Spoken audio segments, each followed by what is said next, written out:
السلام علیکم رحمۃ اللہ وبرکاتہ۔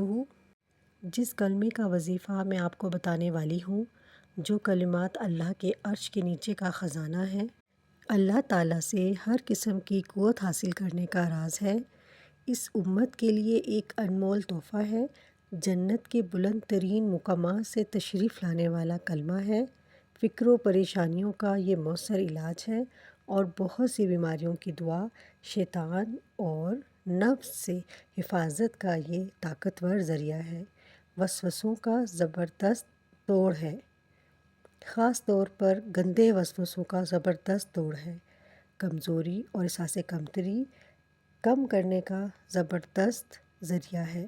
حضور پاک صلی اللہ علیہ وآلہ وسلم نے حضرت علی رضی اللہ عنہ کو غمگین دیکھا تو آپ صلی اللہ علیہ وسلم نے حضرت علی رضی اللہ عنہ سے پوچھا، کیا مصیبت لاحق ہے؟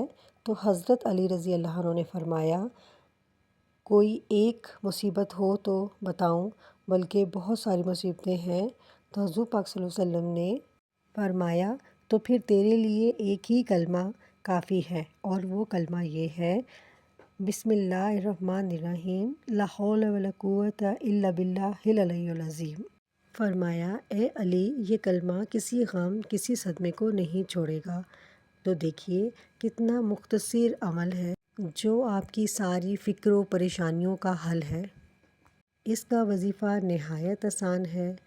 روز اول و آخر 3 بار درود ابراہیمی کے ساتھ ایک تسبیح 100 دانوں کی پڑھیے اور اس عمل کو اپنا معمول بنا لیجئے۔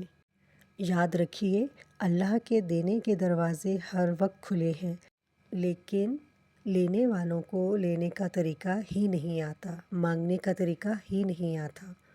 تو اللہ کے حضور اپنی حاجت کو مد نظر رکھ کر، گڑ گڑا کر، بھکاری بن کر، فقیر بن کر، عاجز بن کر دعا مانگیے، انشاءاللہ اللہ آپ کی مراد ضرور بتلائے گا۔